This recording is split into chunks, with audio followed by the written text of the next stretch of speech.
We're back with the Triumph Spitfire 1500, and in this episode we're going to go through changing the spark plugs. It's fairly straightforward and really you only need two tools.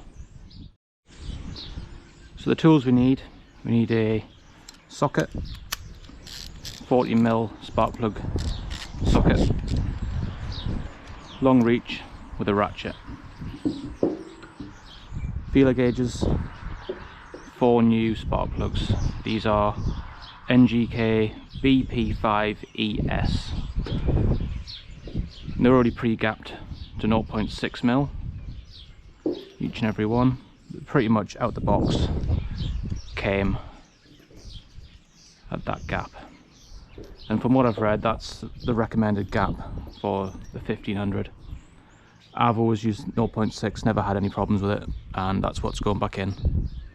So as we get started, first thing we're going to do is isolate the battery, so we've got no power to the engine. That's just on a quick release there.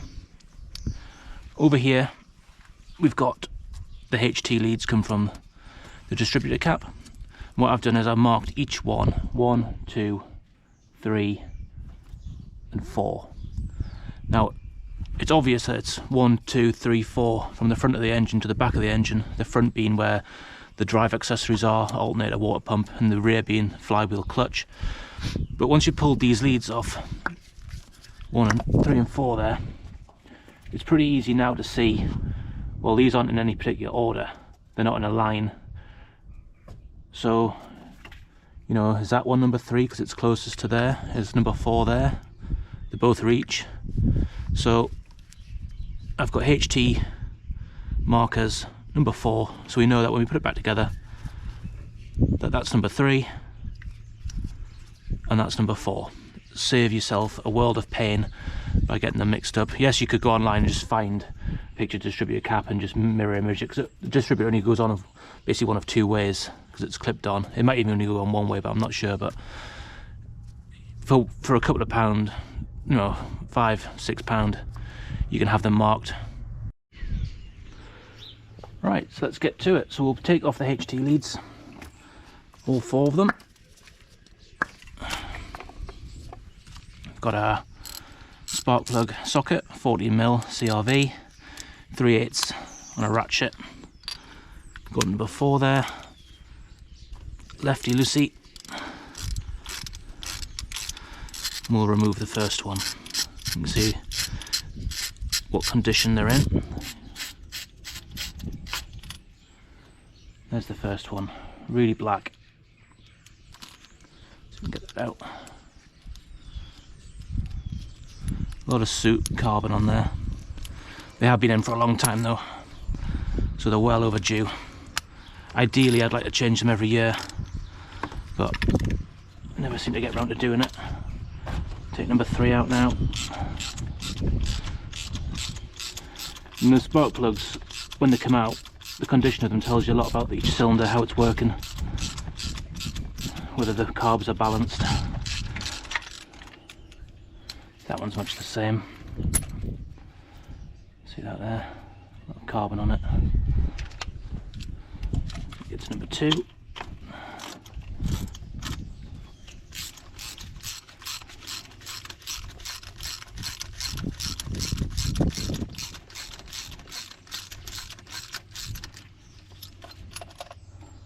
That's number 2.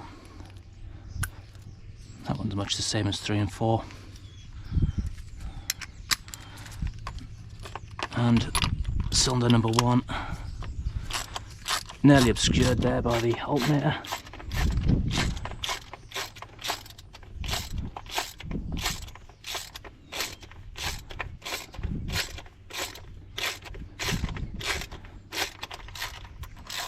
That one's out now. And that one as well, same condition as the other 3. Very consistent, all black and dry, which is good. Let's say, I think, in all honesty, I think these have been in for about 2 years, so they're well overdue. So we'll get the new ones in. Like I say, I've already pre-gapped these at the beginning of the video, and now it's a case of just putting them back in. Start at the back. Start them off by hand so don't cross thread them. Spin it down till you get some resistance. Back onto the ratchet. And there we go. Not too much. Don't want to go overboard with it, tightening them. Get the second one. Again, start off by hand.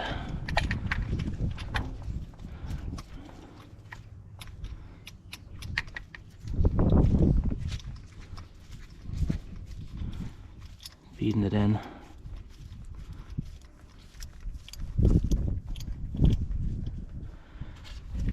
Once it won't go any further, get it back onto the ratchet. There we go.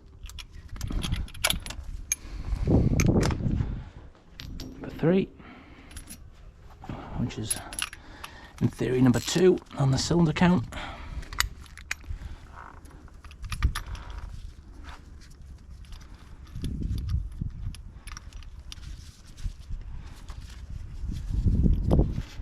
Start off by hand. Now these spark plugs, they don't have to be indexed.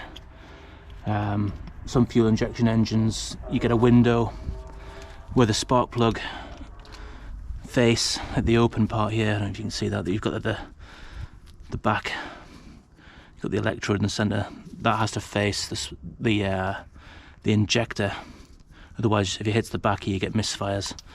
But on a 75 Spitfire you don't have to worry about that, mainly because it's not fuel injected, it's a carbureted engine and it's from the 70s, not modern age, with ECUs and things like that to worry about.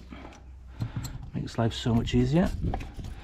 And finally, cylinder number 1 might be a bit tricky to get to. Just balance that there. I might even be able to get it by hand, I believe.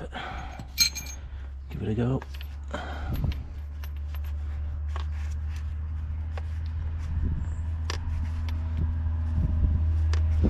Just start that off in there.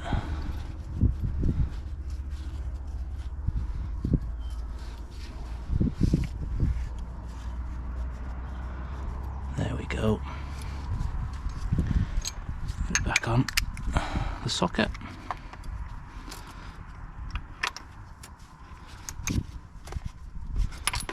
Needs a bit further by hand. And I could slacken the alternator off, but that's just another step that I'd rather avoid. Try that now. Nope, a little bit further.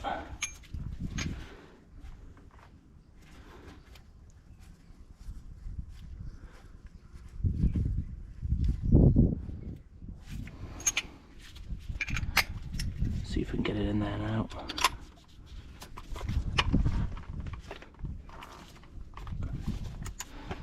Still.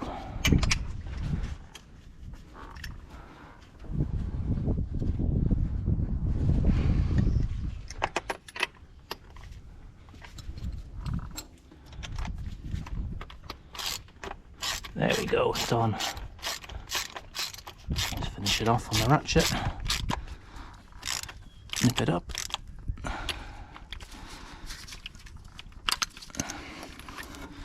There we go, all 4 are in, and we still have the spark plug backer in there. It's not stuck on. Easy as that. While we're in here though, another thing I want to look at is the distributor. Now this is a standard distributor, vacuum advance, off the inlet manifold there, which does the timing. But one thing that is slightly different to this one, and those who know will know, that inside of here, it's not standard. Now normally you have points condenser in here. This is electronic ignition. What I've done is I've removed the old points condenser and fitted, well in fact there's a Hall effect sensor, which is in here, and here and here. And we've done away with the points and condenser altogether. Still works the same downstream, the ignition coil and everything, but it's just one less failure point. I mean, yes, it can fail, but it's a lot less likely to fail than a traditional Poinson condenser. There's the top of the distributor there, there's the centre which connected to from the coil, which is in turn touching here, and this is rotating and contacting on the end here against the outer ones which go to the spark plugs. So what we'll do is we'll just give it a clean up, nothing too drastic. Clean the top here with all the carbon build-up, dirt, grime. Just check for any major wear on it. It's starting to get a bit of pitting on there, but still good. Inside of here as well, split out this cloth. We'll just take the surface dirt off that pickup, which is spring loaded. It's probably like a carbon brush. And then we'll just go in here and we'll take off as much dirt and check for loose connections, things like that. I'm not too mad because there is a bit of lubrication in there. Don't want to wipe all that off. Take these.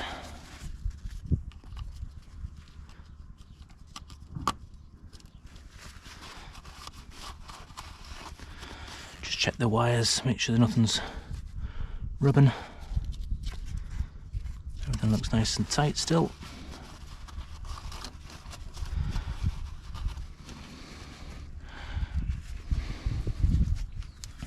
Reattach this.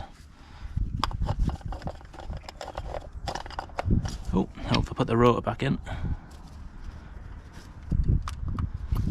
So the rotor only going one way. It has a key.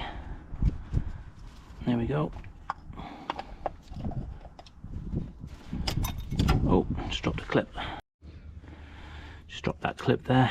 Just pick that back up. Back at its housing. Line that all up. 2 spring loaded clips. That's it back on. From the coil. Clicks onto there. Make sure that's nice and tight. And now to put the HT leads back on. So we've got number 4.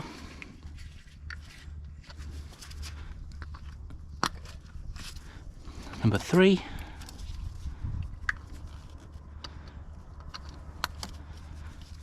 Number 1.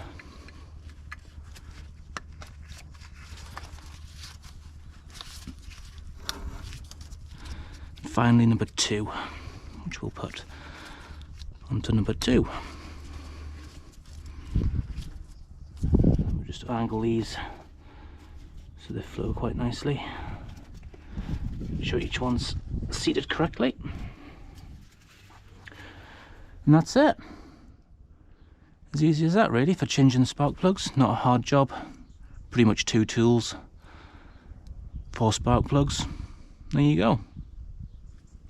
Hope you've enjoyed the video, and whether you've learned something or whether you're just here just to have a watch, but it's been appreciated.